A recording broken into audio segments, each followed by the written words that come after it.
नमस्कार, मैं हूं संदीप चौधरी। आज सीधा सवाल में मैं बात करने वाला हूं राजनीति की, राजनीति के ऊंट की। क्या करवट बदली है पिछले कुछ दिनों में राजनीति के ऊंट ने, और यह सब 2024 के लोकसभा चुनाव के संदर्भ में आज हम चर्चा करने वाले हैं। देश ने मेजबानी की, G20 शिखर वार्ता की और दुनिया में भारत का डंका भी बजा। तारीफों के पुल बांधे गए, आयोजन सफल हुआ। सरकार की माने तो दुनिया ने भारत का लोहा भी माना। खास हम अफ्रीकी समूह की बात करें, अब वो सदस्य हो गया है G20 का, G21 हो गया है। तो उनका मानना यह है कि विकासशील देशों की अगुवाई, नेचुरल लीडर अब भारत बनकर सामने उभरा है। और बात सिर्फ विकासशील देशों की नहीं है, उनकी जो बातचीत होगी और हो रही है विकसित देशों से, उसके लिए भी एक पुल तैयार कर लिया गया है। New Delhi, middle east, Europe की कनेक्टिविटी का एक रूट, रेल से भी और समुद्र मार्ग से भी। और जो बाइडेन ने प्रधानमंत्री मोदी की तारीफ करते हुए कहा कि आने वाली पुश्तें इसे याद करेंगी। पर यहां पर याद लगातार आपको, मुझको और देश की जनता को भी बीजेपी दिलाती रहेगी 2024 के लोकसभा चुनाव तक। यह पेशबंदी लगातार जारी रहेगी। विजय गाथा के तौर पर इसे पेश किया जाएगा कि दुनिया में डंका बज रहा है, तिरंगा लहरा रहा है। और इसमें पहली कड़ी कुछ ही दिन बाद, एक हफ्ते बाद ठीक जुड़ेगी, जब विशेष सत्र संसद का 5 दिन के लिए विशेष सत्र बुलाया गया है। और उसमें सरकार G20 के अलावा चंद्रयान-3, जो चांद के दक्षिणी ध्रुव पर चंद्रयान-3 लैंड किया, और ब्रिक्स सम्मेलन में जो भारत की हिस्सेदारी, दावेदारी थी, उसे लेकर सरकार जाहिर सी बात है अपनी पीठ थपथपाने वाली है और देश को बताने वाली है कि देखिए प्रधानमंत्री मोदी ने भारत का मान सम्मान कितना बढ़ा दिया है। अंतर्राष्ट्रीय पटल पर भारत को एक सुपर पावर की तरह, एक इमर्जिंग सुपर पावर की तरह अब विश्व देखने लगा है। लेकिन उधर विपक्ष है, वो भी अपनी पेशबंदी करेगा। भाई चुनाव है। सरकार अगर प्रधानमंत्री मोदी के करिश्माई नेतृत्व, हिंदुत्व, लाभार्थी और साथ ही साथ जिन उपलब्धियों का मैंने जिक्र किया, इनका एक नैरेटिव गढ़ेगी, विशेष सत्र में भी यह होगा, तो उधर मल्लिकार्जुन खड़गे कांग्रेस के राष्ट्रीय अध्यक्ष हैं, विपक्षी खेमे जो अपने आप को इंडिया कहता है, उसके बड़े नेता हैं। उन्होंने कहा कि अब G20 की बैठक तो खत्म हो गई है, अब जो घरेलू मुद्दे हैं, जो असल मुद्दे हैं देश के, जो असल सरोकार हैं, उसकी तरफ भी सरकार को अपना ध्यान आकर्षित करना चाहिए। और इनमें से कुछ मुद्दे ऐसे हैं जिस पर लगातार सरकार को घेरने की विपक्ष कोशिश कर रहा है। ये तश्तरी पर सजे हुए और लड़ाई इसी बात की है कि एनडीए अपना नैरेटिव सफलतापूर्वक देश के सामने, जनता के सामने पेश कर पाता है, या पिच तैयार करेगा इंडिया, यानी कि विपक्षी गठबंधन। महंगाई की बात की उन्होंने। अगस्त में आम खाने की थाली के दाम 24% बढ़ गए हैं। यह बात मल्लिकार्जुन खड़गे ने कहा। क्रिसिल की एक रिपोर्ट है, उसके मुताबिक वेज थाली 24% महंगी हो गई, नॉन वेज थाली 13%, टमाटर 176% का इजाफा हुआ है दामों में, जीरा के दामों में 158%, मिर्च 20% महंगी हो गई है, दूध, आटा, ये चीजों पर तो लगातार चर्चा हो ही रही है। और प्याज, आलू में कभी आग लग जाती है और कभी औने पौने दांव पर भी वो बिकते दिखते हैं। इसके साथ साथ बेरोजगारी का मुद्दा एक बार फिर उठाते दिखे हैं मल्लिकार्जुन खड़गे, और 6 महीने से बेरोजगारी जो दर है वो 8% के आसपास घूम रही है। महंगाई 24% तो थाली बढ़ गई, लेकिन महंगाई की जो दर है वो 7.744% है। यानी कि जो लक्ष्मण रेखा है 6% की, कि उससे ऊपर महंगाई नहीं होनी चाहिए, उससे भी लगभग 1.5% आगे महंगाई पहुंच चुकी है। और 6 महीने से बेरोजगारी दर 8% के आसपास घूम रही है। कि भाई भविष्य अंधकारमय होता जा रहा है। युवा का डेमोग्राफिक डिविडेंड, डेमोग्राफिक लायबिलिटी या डेमोग्राफिक डिजास्टर के सामने मुंह बाए तो नहीं खड़ा है। इसके अलावा घोटालों के आरोप भी चस्पा करने की भरपूर कोशिश कर रहा है और सीएजी की रिपोर्ट का सहारा ले रहा है विपक्ष। वही सीएजी जिसकी रिपोर्ट के चलते यूपीए सरकार, यूपीए 2 बुरी तरह से गिरी थी। 2011, 12, 13 का वो वक्त आपको याद होगा। 2G, 3G, 4G, 5G, न जाने कितने घोटाले सामने आए थे। तो अब मल्लिकार्जुन खड़गे कह रहे हैं कि जम्मू कश्मीर में 13,000 करोड़ का जल जीवन घोटाला हुआ। एक दलित आईएएस ऑफिसर ने इसको उजागर किया तो उनको प्रताड़ित भी किया गया। इसके अलावा पिछले कुछ दिनों में कुछ घोटालों को रेड फ्लैग किया है सीएजी ने, कंट्रोलर एंड ऑडिटर जनरल ने। जो जन आरोग्य योजना है और इसमें 10 बार 9 नंबर से जुड़े 7.5 लाख लाभार्थी हैं। एक ही नंबर दिया हुआ था और 10 बार 8 देने वाले लगभग 1.5 लाख लाभार्थी थे। 2.25 लाख केस में सर्जरी की तारीख डिस्चार्ज के बाद की, यानी कि आदमी को डिस्चार्ज कर दिया और उसके बाद उसकी सर्जरी की जा रही है। तो ये 12.5-13 लाख मामले हो जाते हैं गड़बड़ घोटाले के, किसी गड़बड़ झाले के। और द्वारका एक्सप्रेसवे सरकार लगातार सड़क बनाने को एक अपनी बड़ी उपलब्धि मानती है और मेरा भी यह मानना है कि बेस्ट परफॉर्मिंग मिनिस्टर्स में नितिन गडकरी हैं। लेकिन सीएजी ने चिंता जाहिर की है किस बात को लेकर? दिल्ली गुरुग्राम, इसी एनसीआर का इलाका, NH-48 को 14 लेन का बनाने की जो योजना थी, तो cabinet committee on economic affairs ने जो मंजूरी दी थी वो थी कि भाई 18 करोड़ रुपए खर्च होंगे प्रति किलोमीटर सड़क बनाने में। 18 करोड़ प्रति 1 किलोमीटर। खर्चा कितना आया? 251 करोड़। 18 करोड़ में जो चीज बननी थी वो 250 करोड़ से ज्यादा में बनी। सिर्फ 1 किलोमीटर की बात कर रहा हूं, यानी कि 14 गुना खर्च बढ़ गया। और ये पैसा किसका है? दरअसल ये पैसा तो आपका और मेरा है।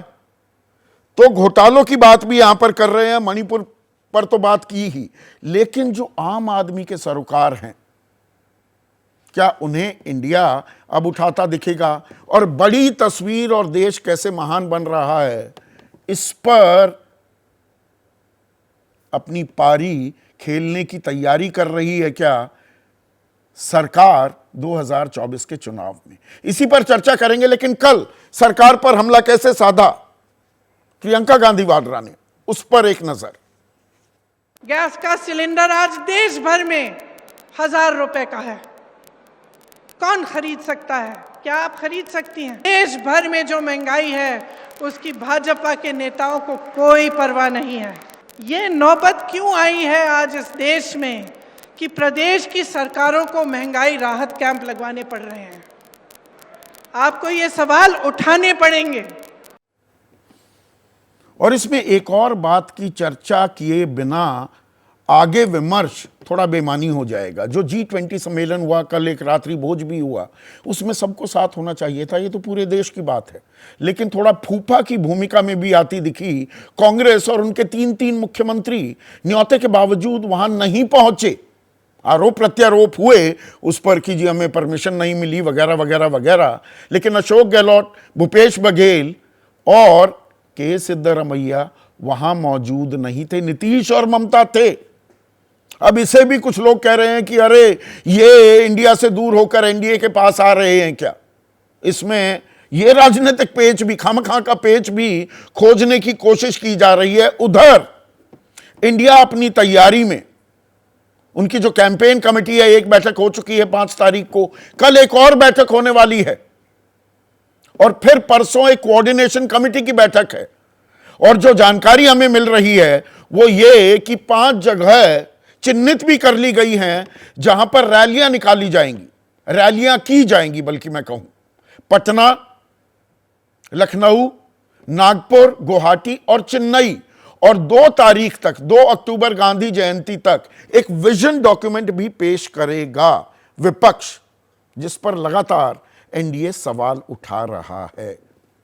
तो इसी पर होगी चर्चा। ऐसे में आज का सीधा सवाल, बिना लार लपेट, देश का बढ़ा मान अब असल मुद्दों पर घमासान, और 2024 की तैयारी, किसका पलड़ा भारी।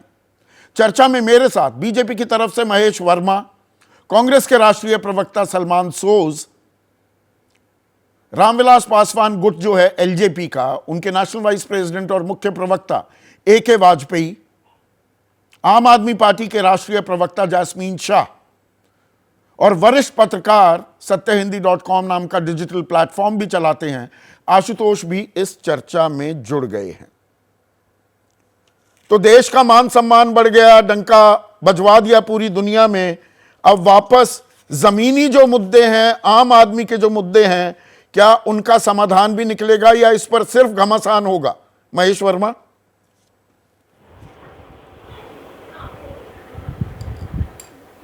समाधान की तरफ तो देश है ही, समस्या की तरफ देश नहीं है। जो 2014 में समस्या थी उस तरह की समस्या यहाँ मुंह बाए नहीं खड़ी है। अब सवाल यह है कि अगर भारत का डंका देश दुनिया में बजा है तो उसके ऊपर रंज पाकिस्तान और चीन का तो समझ में आता है, लेकिन इस तरह के राजनीतिक बौखलाहट और इस तरह के राजनीतिक कड़वाहट लेकर और देश की ये जो इमेज बनी है, यशस्वी प्रधानमंत्री ने अपने नेतृत्व में जो देश का एक, जिस तरह से अभी तक देश दुनिया में कहीं भी G20 की मीटिंग हुई है, इस तरह की अपार सफलता कभी नहीं मिली। और सबसे बड़ी बात तो यह है कि आज हम कहीं आर्थिक प्रगति के राह पर कई ऐसे घोषणा और कई ऐसे डिक्लेरेशन का वो पार्ट बना जो हिंदुस्तान की प्रगति का नया इतिहास लिखेगा, और उसको आज लीपने और पोतने का काम जो है अगर राजनीतिक रूप से किया जा रहा है तो इससे बड़ा दुर्भाग्यपूर्ण स्थिति क्या हो सकती है। और वो भी कांग्रेस के राष्ट्रीय अध्यक्ष मल्लिकार्जुन खड़गे जी, जिनको देश के प्रति लगाव होना चाहिए। चीन और पाकिस्तान का परहेज तो समझ में आता है, उसका रंज समझ में आता है, लेकिन अब उसके ऊपर बेरोजगारी आज खड़ी हो गई, महंगाई आज खड़ी हो गई, सारी समस्या जो है आज अब दिखने लगी, कहीं CAG दिखाई देने लगा। अरे भाई, ऐसे इस तरह से रुदाली बनने की क्या जरूरत है? अच्छा, इस तरह की रुदाली तो करने से देश नहीं संभलता है। विपक्ष रुदाली बन रहा है तो एक मिनट सुनिए ना, सबसे बड़ा बेरोजगारी दर, सुनिए, नहीं, पहले आपको, अच्छा, रुदाली आपने शब्द इस्तेमाल किया ना, कि सबसे ज्यादा बेरोजगारी दर किस राज्य की है? अभी उस पर आते हैं, पर आपने रुदाली शब्द इस्तेमाल किया, किस राज्य की है? तो 2013-14 में बीजेपी किस बात का रुंदन कर रही थी, वो भी रुदाली की भूमिका में आ गई थी। बहुत हुई महंगाई की मार, अब की बार मोदी सरकार, बहुत हुई पेट्रोल डीजल की मार, अब की बार मोदी सरकार। 74 रुपए पेट्रोल था, 60 रुपए डीजल था, आज पेट्रोल 100 रुपए से ऊपर, डीजल 90 रुपए से ऊपर। महंगाई की मार की बात हो रही है, 8%, 7.44% महंगाई, और बेरोजगारी 8% की दर है ना, बहुत हुई बेरोजगारी की मार। ये तमाम बातें और CAG की रिपोर्ट का जिक्र करके घोटाले के आरोप कौन लगाता था? तो आज वो उठाएं तो वो रुदाली आप कर रहे थे, तो बहुत सही कर रहे थे। हम कहते थे सच्चाई थी, लेकिन आज नहीं। हम आज भी कहते हैं कि हमारे कहीं ना कहीं हमने जो चीज उठाई वो सामने आई बात। ऐसा नहीं है बेल पे ऐसे कोई थोड़ी जाता है, कहीं केस मुकदमा आज चल रहा, सुप्रीम कोर्ट तक चले गए लोग, ऐसे थोड़ी चले गए। 2G, 3G, 4G, 5G कौन गया उसमें जेल, और केस कहां पहुंचे? सब जी को एक्सेप्ट किया गया। अरे साहब, मैं कह रहा हूं कि सब चीज में आप 3G, 4G, 5G की जो है सिर्फ लोअर कोर्ट की बात को आपने एक्सेप्ट करके और बात को आगे बढ़ा दिया। अभी आगे की भी चीजें तय होनी है। एक बात, दूसरी बात, संदीप जी, जो आपने बात कही कि 2014 के बाद जो है इस देश में बेरोजगारी बढ़ गई, उससे पहले बेरोजगारी की संख्या क्या थी, उसके बाद उससे पहले महंगाई दर क्या थी, कुछ नहीं था। बताइए ये ना, देश जो है मैं बिल्कुल जानना चाहता हूं। खुशहाल था। नहीं, गरीबी बेरोजगारी रेखा दर से तो नीचे- मैं तो कह रहा हूं। 2018 नहीं, में सुनिए, आज 2018 आप में क्या- बेरोजगारी नहीं, दर ये आई। कैसा मजाक है, ये कैसा मजाक है? 1973 में बेरोजगारी को हम नापना शुरू किया। 45 साल के सबसे उछले स्तर में तो 2018 में आई अरे थी। छोड़िए ना, गलत है ये आप- जानकारी। आप वर्तमान की बात करिए। आप मैं वर्तमान 2018 की बात वर्तमान कर रहा बात कर रहे हैं ना, हूं। वर्तमान उसके के मुद्दे उस को आप वक्त उठा रहे हैं। 8.4% आई थी, अभी आप भी बड़े हुए 8 मुद्दे क्यों उखाड़ रहे हैं? आप छोड़ दीजिए ना वो। अच्छा, छोड़ दें अरे इनको। वो संदीप जी, ये वो सूट स्वर्णिम नहीं काल करते था ये जिसकी आंकड़े। आप बात कर ये रहे हैं। आंकड़े आप वो आपको सूट स्वर्णिम नहीं काल था करते। जिसकी आप बात कर रहे थे। नहीं नहीं, बिल्कुल सूट करते हैं, लेकिन अगर आप थोड़ा मौका देंगे तो मैं आपको बताना हाँ, चाहूंगा। बोलिए ना। मैं सिर्फ आपसे ये कहना चाह रहा हूं कि सर, जिस तरह से हम 2014 में हमारे पास एक भूखा देश मिला था। अच्छा, जिसके भूखा पास देश कुछ था। नहीं था करने के लिए, जिसके पास सारे, बिल्कुल उस समय, आज जिस तरह से जो स्थिति परिस्थिति का निर्माण हुआ कोरोना के बाद, आपको मालूम तो है ना ये बात कि 85% हम अपनी जरूरत आयात से पूरा करते हैं।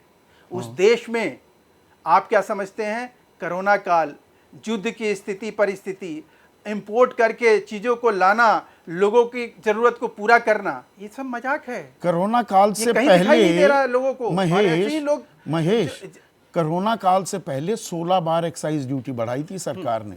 3.5 रुपए जो एक्साइज थी डीजल पर, वो 31 रुपए 80 पैसे कर दी थी। 9.5 रुपए की एक्साइज पेट्रोल की 32 रुपए 80 पैसे कर दी थी। ये कोरोना काल की बात नहीं है, उससे पहले जी। और बहुत हुई पेट्रोल डीजल की मार। अब और की बार उसका- मोदी सरकार, और- वो 30 लाख करोड़ रुपए एक्साइज में आपने कमाए हैं। और किसी ने, वो हमने कमाए आप तो हैं। 35 रुपए और पर हमने देने वाले कहीं थे लुटाए पेट्रोल। नहीं है। अरे हमने पेट्रोल कोई 35 भ्रष्टाचार रुपए नहीं पर किया। देने वाले थे। नहीं नहीं नहीं, हम भ्रष्टाचार नहीं किए। अरे साहब, आप देश में आप तो ऐसी बात कर रहे हैं संदीप भाई कि आपको कुछ ऐसा मालूम ही नहीं है, पता ही नहीं है कि इस देश में 300 करोड़ वैक्सीन लग गया। देश में 80 करोड़ 81 करोड़ परिवार को जो है किस तरह से जो है मुसीबत के टाइम में जो है उनको किस तरह से सहयोग मिला। आज 25 आपने कहा 2014 से पहले भुखमरी के हालात थे। आज 81 करोड़ 10 लाख लोगों को 5 किलो अनाज देना पड़ रहा है। ये क्या कहता है? अब तो कोरोना गया ना, अब तो 5वीं सबसे बड़ी अर्थव्यवस्था हो गए, तो 81 करोड़ 10 लाख को 5 किलो अनाज देने की क्या जरूरत? ये अगर नहीं होता मेरे भाई, तो इस देश में हाहाकार मचता, गृह युद्ध की स्थिति होती। आपको कोई समझाने के लिए मुझे कोई बहुत बड़ा फिगर आपके सामने रख के बात नहीं करनी है। मुझे तो स्पष्टता के साथ ये समझ में आती है वेज थाली 24% बढ़ गए दाम, क्रिसिल कह रहा है। खाद्य मुहैया कराया गया। देखिए, आपको वो जिस चीज का आप दाम बढ़ाने और घटाने की बात अच्छा, कर रहे हैं, ये मैं समस्याएं पहले भी हैं आपसे कि नहीं? डिबेट में ये दाम आपके कम साथ होने डिबेट करता चाहिए हूं। कि नहीं? जिसके महेश बारे- भाई, हमारी भाभी भी कहती होगी ना आपको कि हाँ, आप दाम पुरजोर हुए हैं, समर्थन दाम हुए तो हैं। परेशानी होती होगी ना घर में सामान खरीदने में। गृहिणी कहती होगी ना मेरा खर्च बढ़ता जा रहा है। आप 400 रुपए का सिलेंडर 1150 पहुंच गया था ना। अच्छी तरह से याद है। मैं पिछले नीचे हुआ या नहीं हुआ? 200 प्रियंका जी रुपए। को तो रेट ही नहीं मालूम है। 600 रुपए अगर रेट पूछे- बढ़ा दिए और नहीं, 200 रुपए घटा कर कह रहे हैं कि अरे वाह, अरे साहब, जख्म भी देते हो, फिर इलाज भी करते हो, आप क्या फिर बात कहते कर हो रहे कि हैं? देखो अगर- हमने इलाज कर दिया, और वो इलाज भी आधा अधूरा नहीं, बिल्कुल ही ऊंट के मुंह में जीरा। और उस स्थिति में नहीं नहीं नहीं नहीं, वो उस स्थिति में जबकि हम 1800 करोड़ की सब्सिडी भी दिए अच्छा, उसी चीज पर, और तब हम ये कर पाए। अगर सोचिए कि वही ये प्रदेश है कांग्रेस के जहां पे ये जीएसटी निरंकुश तरीके से लेते रहे। जीएसटी राज्य सरकार कैसे ले सकती है? चार्ट निकालिए और अरे देखिए क्या? कि पेट्रोलियम नहीं जीएसटी कैसे ले सकती है राज्य सरकार? जीएसटी राज्य पेट्रोलियम, अरे पेट्रोलियम पे पेट्रोलियम पर जीएसटी नहीं लगता, वैट और एक्साइज लगती है महेश भाई। जीएसटी के तो दायरे में ही वही नहीं है। एक्साइज, वही मैं कह रहा हूँ। चलिए, हाँ। मैं माफी चाहता हूँ। हाँ। वो नहीं वो अपने वर्ड्स, हाँ, वो टैक्स जो है, सेल टैक्स जो है, लोकल वो तो एड वैलोरम है, एक्साइज बढ़ जाएगी तो वैट भी बढ़ जाएगा, एक्साइज घट जाएगी तो वैट घट जाएगा। संदीप भाई, अरे भाई, इतना तो टैक्स जानते हैं हाथ आप। कंगन को आरसी क्या पढ़े लिखे को फारसी का दिखाइए ना राजस्थान छत्तीसगढ़ कांग्रेस रूलिंग स्टेट में कि पेट्रोलियम पदार्थ कितने में बिक रहा है और क्यों बिक रहा है, पूछिए एक बार। और आप दूसरी तरफ बीजेपी की रूलिंग, जो बीजेपी रूलिंग स्टेट है उसका उठाइए, कंपेयर कीजिए। अच्छा, सब मध्य 100 से प्रदेश नीचे में हैं, क्या वो दाम 100 है? से ऊपर है। मध्य क्या प्रदेश मतलब में है क्या इसका? दाम है? एक मिनट बताइएगा, भोपाल में पेट्रोल के दाम एक क्या है? एक पर एक 108 रुपए है। मैं अभी रैंड नहीं, वो एक मध्य प्रदेश का नाम लेके जब आप और चैलेंज करते हैं प्रदेशों तो को फैक्ट्स छुपाने के की साथ कोशिश चैलेंज तो नहीं कर कीजिए, सकते ना। फैक्ट्स के साथ चैलेंज कीजिए ना। अच्छा, पर सलमान, एक मिनट ठीक तर्क है। है। अगर छत्तीसगढ़ में 110 रुपया बिक रहा है तो मध्य प्रदेश में ऐसा अरे बिक रहा भाई, है, एक्साइज क्योंकि कितनी नेबर है घटी उसकी और आपस क्या में घट जो है, सकती है? हरदीप पुरी कह रहे थे काशी में 23 जनवरी इसी साल, मुझे तारीख भी याद है, पेट्रोलियम कंपनियों से कह रहे थे जी नुकसान की भरपाई होगी, मुनाफा कमाने लग गए, अब तो दाम थोड़े कम कर दो, पर वो दाम कम नहीं हो पाए हैं। पर सलमान, ये बाल की खाल निकाल रहे हो, ये महंगाई बेरोजगारी आपके ज़माने में तो थी ही नहीं, दामों में आग तो लगी नहीं हुई थी, डबल डिजिट इन्फ्लेशन तो हो नहीं रही थी, सरकार यहाँ पर देश का मान बढ़ाने में लगी है, डंका बज रहा है G20 में, आप नुक्ताचीनी पर उतर आए। देखिए संदीप भाई, पहली बात तो ये है कि G20 समिट हुआ, बहुत अच्छी तरह हुआ, सक्सेसफुल हुआ, और इसके लिए हम सबको खुश होना चाहिए। और इसमें जो हमारे लोगों ने, हमारी जो टीम है, उन्होंने बहुत अच्छा काम भी किया, और जो मेरी नजर में अफ्रीकन यूनियन का अंदर आना अच्छी बात है। और मैं उन चीजों में तो हमें खुश होना चाहिए, सबको खुश होना चाहिए, और मुझे पूरा यकीन है तो अशोक गहलोत, सुनिए अशोक गहलोत, मेरी बात सुनिए। मल्लिकार्जुन हाँ, खड़गे, भूपेश बघेल, सिद्धरमैया खुश क्यों नहीं दिखे?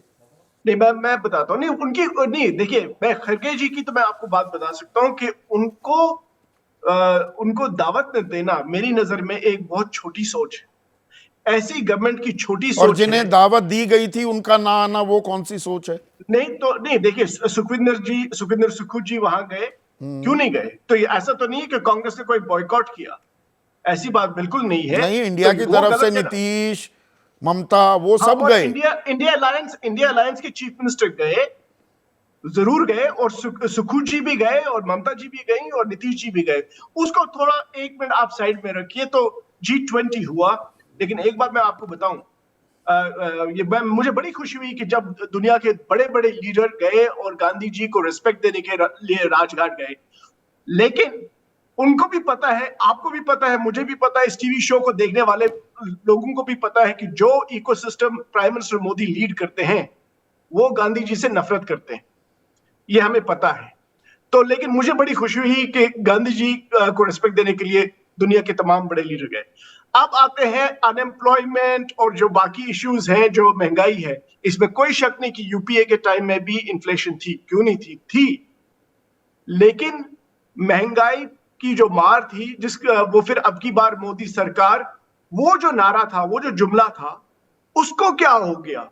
अभी जो हमारे साथी बीजेपी के हैं, वो कहते हैं भाई आप देखो अनएम्प्लॉयमेंट को देखो। वो मुझे लगता है वो राजस्थान की बात करने वाले थे, या वो फिर कहेंगे आपको तेल की प्राइसेस को देखो, वो टैक्स कांग्रेस सरकारें कम क्यों नहीं करती। लेकिन इनसे पूछिए, मैं तो जम्मू कश्मीर का रहने वाला हूं, उनसे पूछिए अनएम्प्लॉयमेंट रेट क्या है जम्मू कश्मीर पे, जो गवर्नमेंट का डेटा है 23%। इनसे पूछिए हरियाणा में अनएम्प्लॉयमेंट रेट क्या है।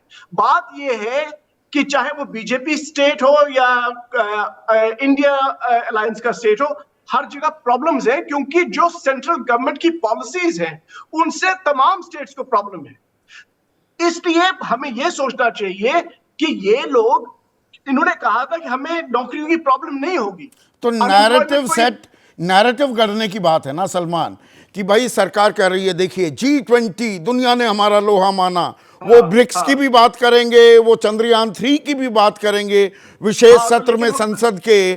तो आप जमीन पर जो मुद्दे हैं उनका नैरेटिव आप कर रहे हैं, लड़ाई सीधी सीधी ये है ना। नहीं, देखिए, पहली बात जो ये कहे कि भाई हिंदुस्तान की इमेज आज बनी है, वो बिल्कुल बेवकूफ लोग हैं। हिंदुस्तान की इमेज बहुत सालों से, बहुत डेकेड से चल रही है, ये ग्रो कर रही है, और अब भी ग्रो करेगी, और आगे भी ग्रो करेगी। आपको शायद याद होगा 1983, मैं तो छोटा था, 13 साल का था मैं, मुझे अभी भी याद है विज्ञान भवन में किस तरह से नैम समिट इंदिरा जी के टाइम में हुआ था, और इतने लोग आए थे, इतने बड़े लीडर आए थे, और तब से ये कारवान चलता गया, और अभी इधर तक पहुंचे हैं। नहीं, पर एक फर्क आ गया ना। एक मिनट सलमान, एक मिनट, एक के बाद फिर अब फर्क तो ये आ गया कि G20 शिखर वार्ता को 2024 के चुनाव के लिए भी इस्तेमाल करने वाली है, ये साफ हो गया है सरकार की तरफ से, जिस तरह के बयान भी आ रहे हैं। एक वाजपेयी, एक मिनट सलमान भाई। इतना कामयाब विश्व पटल पे विश्व के सबसे नंबर 1 की कंट्रीज के राष्ट्राध्यक्ष आए, कैश नहीं करेंगे उसको हम? क्या नहीं करेंगे कैश? हाँ मतलब राजनीति तो हम लोग करते ही नहीं है हाँ भाई। जो काम अच्छा है उसका फायदा हमको मिलेगा, हम लेंगे और जरूर लेंगे, डंके की चोट देश पे का लेंगे। मान सम्मान बढ़ रहा है तो साथ ही Yes, साथ कप्तान कौन आम है? आदमी जिन मुद्दों से कप्तान कौन है, परेशान संदीप है जी? उन पर भी तवज्जो आएगी, पहले बताओ कप्तान कौन या है? उनसे ढाप दिया जाएगा? 2014 के बाद कप्तान कौन है? मिस्टर नरेंद्र मोदी जी। तो सारा श्रेय उनको ही जाएगा। वो कह रहे जी पानी भर गया था, अभी मैंने सुन रहा था कहीं कि जी वो उसमें दूसरे दिन ना सुबह हम ये पानी। खामखा की बातों को हाँ, तो लेकर हमने ही कहा- नहीं आते हमने चर्चा कहा में। ये क्या मतलब? अच्छा ये अभी कह रहे कि नहीं जी नहीं बहुत अच्छा हुआ नहीं, है। मैं तो असल मुद्दों की बात कर रहा आ हूं। जाइए असल पे, आ जाइए। क्या बताइए? असल महंगाई भाई का? ठीक है, अगर मान सम्मान बढ़ रहा है तो पर असल मुद्दों पर भी तो आम आदमी जिनको लेकर परेशान है आम उन आदमी पर तवज्जो होनी चाहिए। आम आदमी अच्छा, के लिए हाँ 2,25,000 करोड़ गरीबों को घर बना के दिए सिर्फ। प्लीज, आम आदमी है गरीब, बिल्कुल आम आदमी से भी नीचे वाला। 22,000 करोड़ आदिवासियों के बच्चों की पढ़ाई के लिए दिए, वो आम आदमी से भी बहुत नीचे पीछे एकदम पड़ा हुआ है। 12 करोड़ शौचालय दिए। मतलब हम, ये पूरी लिस्ट है मेरे पास। नहीं, देखिए, लिस्ट मेरे ये- पास भी है, नहीं, बताइए अब थोड़ा मतलब और, समझे नहीं। थोड़ा फिर मैं बताता हूँ। 12 करोड़ शौचालय, 65 आम आदमी आ जाओ, 65,000 करोड़ रुपए OROP की जो समस्या चल रही थी आर्मी वालों की, वो भी दिए हमने। फिर 19 करोड़ लोगों को मुफ्त में सिलेंडर भी दिए। अब आप कहोगे भराने के पैसे नहीं है, तो भराने के लिए भी 400 सिलेंडर घटा देने की योजना जून 2020 में तो रोक बता दी। रहे ना। और इसके बाद हम अरे क्या 3 करेंगे? साल बाद बता रहे हैं, एक सेकंड, वो तो रुक चुकी। अरे हम रोज बताएंगे। इसके बाद हम क्या बताएंगे? चुनाव किस पे लड़ेंगे वो भी सुन लो। हाँ। GST पे लड़ेंगे, G23 पे लड़ेंगे, चंद्रयान पे लड़ेंगे, वंदे भारत ट्रेन पे लड़ेंगे, हथियारों की खरीद पे लगेंगे, अच्छा, मैं राफेल थोड़ी सी- विमान पे लड़ेंगे, ये सब करेंगे। अच्छा अब एक मिनट, अब मैं थोड़े आंकड़े देता हूं। हम 5वीं सबसे बड़ी अर्थव्यवस्था हैं, सबसे तेजी से विकास करने वाली अर्थव्यवस्था भी हैं, और मेरे बोल नहीं, दत्तात्रेय होस बोले के बोल, 21 करोड़ लोग गरीबी रेखा से नीचे हैं, 23 करोड़ लोग 375 रुपए प्रतिदिन नहीं कमा पाते। 5वीं सबसे बड़ी अर्थव्यवस्था होने के बावजूद 142वें नंबर पर हम प्रति व्यक्ति आय को लेकर हैं। 27 रुपए प्रतिदिन एक किसान, 2/3 तो इस देश में किसान है, विशुद्ध किसानी से 27 रुपए प्रतिदिन मात्र वो कमा पाता है। 74,000 रुपए का हर किसान पर कर्ज चढ़ गया है। किसान की आत्महत्या का आंकड़ा 2016 से NCRB ने जुटाना ही बंद कर दिया है। तो इन आंकड़ों का क्या? ये आम आदमी के नहीं, मोदी जी ने कभी लाल किले से या और कहीं भाषण में कहा कि हमने सारी देश की समस्याएं सॉल्व कर दी है, ये तो कहा ही नहीं। प्रयास जारी है संदीप जी, प्लीज दोनों तरफ पर का ये तो पक्ष- वो मुद्दे हैं, महंगाई, बेरोजगारी, जो 2014 में किसानों की- इन्हीं का हल निकालने के लिए सरकार ने ताल ठोकी थी। महंगाई दर हमने कंट्रोल करके रखी है। अभी 3 महीने 4 महीने से ज्यादा बढ़ गई। वो सीजनल जो सब्जियों के रेट वेट होते हैं उनकी वजह और से ये बढ़ जाती है। पेट्रोल डीजल के दाम कब घटेंगे? पेट्रोल की 2 बार घटाई हमने बीच में, पिछले साल भी घटाए, उससे पहले भी 100 घटाए। रुपए का वादा था। भाई देखिए, ये वेलफेयर स्टेट है संदीप जी, ये मैं बार बार कहता हूँ। अगर आपको इंफ्रास्ट्रक्चर के लिए 1 लाख करोड़ रुपए खर्च करने हैं और गरीबों तो के नहीं मकान बताया के था। लिए भी खर्च करने हैं, ये नहीं देखिए बताया था। यही तो जगलरी है मैनेजमेंट की। अच्छा। और वो हम कर रहे हैं। गरीबों का ध्यान रख रहे हैं, मिडिल क्लास का ध्यान रखें, और कॉर्पोरेट 18 करोड़ रुपए प्रति किलोमीटर में जो सड़क बननी थी, बहुत अच्छा किया। इसका जवाब मेरे को जरूर करोड़। देना, बहुत बिल्कुल देना है, बहुत बढ़िया। ये सीएजी कह रहा है। हाँ, CAG का जवाब दे रहा हूँ ना मैं। हाँ। वो गलती क्यों की उन्होंने, वो जाने। लेकिन इसमें क्या जो मैंने पढ़ा, इसको रिसर्च करके पढ़ा, बाकायदा पूछ के पढ़ा। ये जो 18 करोड़ रुपए की बात थी ना, जो 251 में हो गई, पहले लैंड एक्विजिशन का कंपनसेशन स्टेट गवर्नमेंट या सेंट्रल गवर्नमेंट देती थी। अब वो बर्डन आ गया नेशनल हाईवे अथॉरिटी पे, वो उनको देना पड़ा, नंबर 1। फिर टनल्स निकली हैं और टनल के ऊपर नंबर 1 बनी है, फिर नंबर 2 प्लेटफॉर्म मंजूरी 18 करोड़ को, खर्च हो गए 251 तो करोड़, पड़ता है। वो तो हर टेंडर में प्रोविजन होता है। 14 गुना। हाँ, हर टेंडर में प्रोविजन। विरल आचार्य जो डेप्यूटी गवर्नर हैं आरबीआई के, वो कह रहे हैं आरबीआई से 2 से 3 लाख करोड़ रुपए मांगे थे चुनाव में खर्च करने के लिए सरकार ने। वो हमें जानकारी नहीं, वो हमें नहीं जानकारी, बिल्कुल जानकारी, जिस चीज़ की डिप्टी जानकारी नहीं गवर्नर रहे हैं। हमें इस सड़क की जानकारी है, और हम ये डंके की चोट पे कह रहे हैं कि इसमें कोई हेरा फेरी नहीं है। सिर्फ क्या है कि टेंडर कॉस्ट जैसे बढ़ती है ना, एस्टीमेट बढ़ता रहता है, और इसमें एस्टीमेट इसलिए बढ़ा, पहला reason land acquisition estimate cost बढ़ता है तो ये 2 करोड़ रोजगार हर साल मिलने का जो वादा था वो और बढ़ जाते। कितने मिले? वो हमने 19 वादा राम करोड़। मंदिर का किया था, वो बना दिया। अच्छा, हमने राम 370 मंदिर का से किया था, वो हटा दिया। घर-बार चल हमने जाता है। ट्रिपल तलाक का किया था, वो अच्छा, हटा घर-बार दिया। चल जाता है देखिए इससे। सारे काम कर रहे हैं, सारे कोई काम काम। छोड़ेंगे, और 11.5 करोड़ गरीबी रेखा से ऊपर भी ले आए। तो यही लड़ाई है क्या जैस्मिन? देखिए, यही चीज मैंने अपने शुरुआती इंट्रोडक्शन में भी कही कि प्रधानमंत्री मोदी का करिश्मा, हिंदुत्व, लाभार्थी, ये कुछ ऐसी चीजें हैं जिनकी पेशबंदी सरकार करेगी, वही करते दिख रहे हैं AK वाजपेयी भी। और आप ये महंगाई बेरोजगारी की बात करते हैं कि सरकार के दौरान महंगाई बेरोजगारी नहीं होती, कैसे समझाएंगे? यही सबसे बड़ी चुनौती है क्या विपक्षी खेमे की जनता को? संदीप जी, मैं बड़ा इंटरेस्टिंगली ये सुन रहा था कि आपने वाजपेयी जी को पूछा कि बेरोजगारी का क्या है समाधान, तो कह रहे हैं कि नहीं, हमने राम मंदिर बना दिया। और यही दिखाता है कि आज की तारीख में भाजपा के पास एक आम आदमी की तकलीफों का कोई जवाब नहीं है। कहते तो हैं कि विदेश में हमने भारत का डंका बजा दिया, चलो मान लिया कि आपने बजा दिया, लेकिन आज देश का गरीब, किसान, महिला, आम आदमी पूछ रहा है कि भैया हमारा डंका कब बजेगा इस देश में? ये देश तो हमसे ही तो बना है ना, हमारे ही टैक्स से आप सारी चीजें खर्च करते हैं। 4000 करोड़ आपने खर्च कर दिए G20 पे, चले खर्च कर दिए, लेकिन जब पूछता है देश का युवा कि मुझे रोजगार कब मिलेगा, तो आप बोलते हैं कि नहीं भैया राम मंदिर बना दिया, अब खुश रहो। ये क्या बात हो गई? 25% यूथ अनएम्प्लॉयमेंट रेट है संदीप जी आज देश में, जो दुनिया में सर्वाधिक है। चाइना की तुलना में, बांग्लादेश की तुलना में, जहां पे 10 से 12% रहता है नॉर्मली यूथ अनएम्प्लॉयमेंट, केवल भारत में 25% है। आप सोच सकते हैं कि कितना रोष होगा आज की तारीख में देश के युवा में। देश का किसान पूछ रहा है कि मुझसे वादा किया गया था कि हमारी आय दुगना होगी, क्या हुआ? 750 लोग किसान हमारे शहीद हुए। MSP का वादा किया, कमिटी बिठाई, उसके बाद सारा ठंडे बस्ते में भेज दिया आपने। देश की महिला पूछ रही है कि महंगाई का क्या करोगे? 1100 रुपए तक सिलेंडर आपने बढ़ा दिया, फिर बोला कि रक्षाबंधन की भेंट 900 रुपए। अरे भाई 400 रुपए था गैस सिलेंडर, पेट्रोल और डीजल 100 से कम आएगा कि नहीं आएगा? पहले इसका तो जवाब दे दीजिए। जब भी इससे सवाल पूछो भाजपा से या इनके अलायंस पार्टनर से, तो संदीप जी एक ही चीज कहते हैं कि नहीं, हमने तो सारी योजनाएं लागू कर दी हैं, देश का हर आम आदमी लाभार्थी है। तो ये ऐसा लाभार्थी का डेफिनेशन क्या है जिसमें कोई किसान शामिल ना हो, कोई युवा शामिल ना हो, कोई भी गरीब परिवार ना शामिल हो, महिलाएं शामिल ना हो, और बल्कि पूरा एक प्रदेश मणिपुर जो आज भी जल रहा है, वहां पे जाने का नहीं, कोई ऐसे समय कैसे नहीं, कह वहां पे भी सकते हैं कोई किसान रोडमैप शामिल है, नहीं? कोई किसान प्लान नहीं सम्मान है। निधि तो दी जा यही रही तो है, reality। 6000 रुपए की साल की, मकान बनाए जा रहे हैं आवास योजना के तहत। तो प्रधानमंत्री 6000 मैं देखिए संदीप जी, आप किसी भी किसान को अपने शो में बुला दीजिए और बोलिए कि क्या मुझे आप MSP आप लोगे या फिर ये 6000 रुपए के सम्मान निधि लोगे? किसी से भी पूछ लीजिए, मैं दावा करके दे देता हूं कि उसका जवाब क्या है, आपको भी पता है, मुझे भी पता है।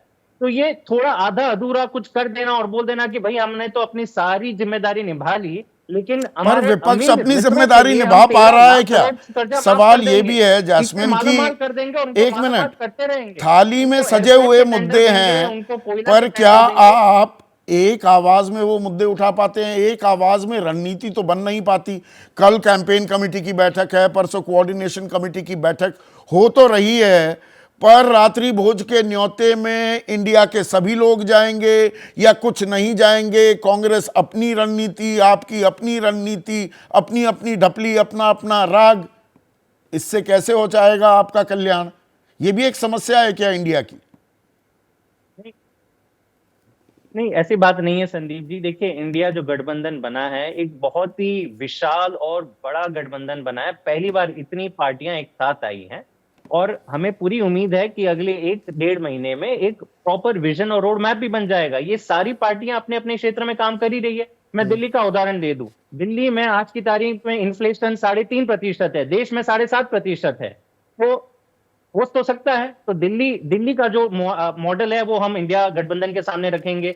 वैसे किसी और स्टेट का उदाहरण देख लीजिए, वहां पे अच्छा काम किसी और मुद्दे पे हुआ होगा। शिक्षा स्वास्थ्य में आज दिल्ली में सबसे बेहतरीन काम हुआ है, सारे लोग यहाँ पे मानेंगे। तो लेकिन भाजपा से सवाल पूछो कि नहीं शिक्षा के मुद्दे पे आप क्या कहेंगे, स्वास्थ्य के मुद्दे पे क्या कहेंगे, तो कहते हैं नहीं हमने पर तो सारा कर दिया। वैकल्पिक जो कोविड की विचारधारा वैक्सीन दे दी, है, जो तो हम ऑल्टरनेट सवाल मत पॉलिटिक्स है, पूछो। या मुद्दे हैं, उनका खाका भी कब आता है, वो गांधी जयंती पर आता है क्या, ये भी चर्चा का विषय होने वाला है। तो एक तरफ सरकार G20 की सफलता का डंका पीट रही है, साथ ही साथ ब्रिक्स, चंद्रयान 3, ये तमाम मुद्दे भी आने वाले हैं। विशेष सत्र में इनकी गूंज सुनाई देगी। तो विपक्ष जमीनी मुद्दे उठाने की कोशिश कर रहा है। तो यहां पर आशुतोष, दरअसल लड़ाई नैरेटिव की है कि एक तरफ देश महान बन रहा है, मान सम्मान, एक तरफ कि जी असल मुद्दे ये हैं, आपके सरोकार तो ये हैं। क्या लड़ाई अब इस तरफ आती दिख रही है? अनम्यूट कीजिए आशु। संदीप, इसमें कोई दो राय नहीं कि G20 एक बहुत बड़ी कामयाबी थी और इसकी वजह से दुनिया में भारत की जो पोजीशनिंग है वो बहुत अच्छी हुई, इसमें कोई दो राय नहीं है। लेकिन इसमें जो एक आपत्तिजनक बात है वो कही जा सकती है कि जिस तरीके से इसकी क्रेडिट सिर्फ एक आदमी को देने की जा रही है, मुझे लगता है कि ये ठीक बात नहीं है। मैं आपको याद दिला दूं, 2010 में जब G20 के सम्मेलन हो रहा था टोरंटो में, तो उस वक्त मनमोहन सिंह के बारे में बराक ओबामा ने क्या कहा था, when he speaks the world lessons. और वो इस संदर्भ में कहा था कि 2008 में जब पूरी दुनिया मंदी के दौर से गुजरी थी और तो 2009 में भारत ने वाकई में टर्न अराउंड किया था और पूरी दुनिया इस बात को लेकर हैरान थी कि आखिर हिंदुस्तान जैसा देश कैसे इस मंदी के दौर से बाहर निकल सकता है। तो एक लंबी सीरीज है। G20 आज जिस मकाम पे है उसमें भारत के पूर्व प्रधानमंत्रियों का बड़ा योगदान है और जो भारत को जो ये प्रेसिडेंसी मिली है वो रोटेशन के माध्यम से मिली है। लेकिन ये सबके लिए, पूरे देश के लिए गौरव की बात। दिक्कत क्या है कि इसको आप नैरेटिव बनाने के पेश करना चाहते हैं। क्या चंद्रयान संभव था अगर इस देश के अंदर इसरो बना होता? तो ये आप समझाते रहिए, पर नैरेटिव गढ़ने में बीजेपी कमाल है और इस कार्यकाल में हुआ है, तो वो इस बात की ताल ठोकेंगे कि नहीं? बिल्कुल ताल ठोकनी चाहिए। लेकिन अगर आप दूसरे प्रधानमंत्रियों का अगर अपमान करेंगे और ये बताने की कोशिश करेंगे उनके जमाने में कुछ भी नहीं हुआ, तो हमारे ख्याल से आप देश के साथ थोड़ा ठीक बर्ताव नहीं कर रहे हैं। तो जमीन पर क्या उतरता दिखेगा? जमीन पर गूंज किसकी ज्यादा दिखेगी? लड़ाई तो इस बात की है ना। देखिए संदीप, अभी विधानसभा के चुनाव हो जाएंगे 2 महीने के अंदर और आपको इस बात का पूरा एहसास हो जाएगा कि चंद्रयान का क्रेडिट कितना मिलेगा उसका कोई असर होने वाला नहीं है, ना ही G20 की सफलता का कोई असर होने वाला नहीं। ये सारी चीजें पूरे देश गौरवान्वित महसूस करता है। लेकिन असल मुद्दों पे जो चुनाव होने वाले हैं वो महंगाई पे होगा, बेरोजगारी के ऊपर होगा और इस पर जनता अपना वर्डिक्ट देगी। क्या ये सवाल नहीं पूछा जाएगा कि आपने सिलेंडर के दाम 1100 रुपए क्यों कर दिए थे और फिर आपको 200 घटाने की जरूरत क्यों पड़ी?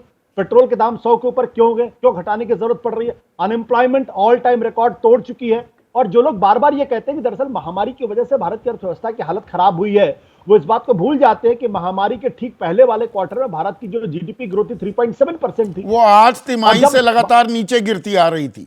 6.8 से गिरते गिरते 3.2 तक आ गई थी।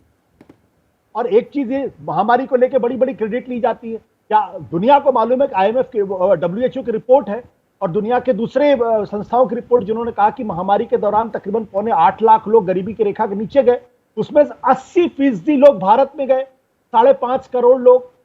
ये आंकड़े हमारे नहीं है। नहीं, इसमें तो जब देश का मान सम्मान बढ़ाने की बात होती है, आप भी मान रहे हैं कि G20 से भारत का डंका बजा है, तो ये राष्ट्रीयता की फीलिंग जो हमने 2019 के चुनाव में पुलवामा के चलते भी देखी, तो वो एक राष्ट्रवाद को बढ़ावा मिलेगा या दरअसल 9.5 साल की एंटी इनकम्बेंसी भी है और जो जमीनी जो सरोकार हैं वो भी हुंकार मारते दिख रहे हैं? सवाल मैं वही थोड़ा दोहरा रहा हूं, शब्दों को थोड़ा बदल रहा हूं।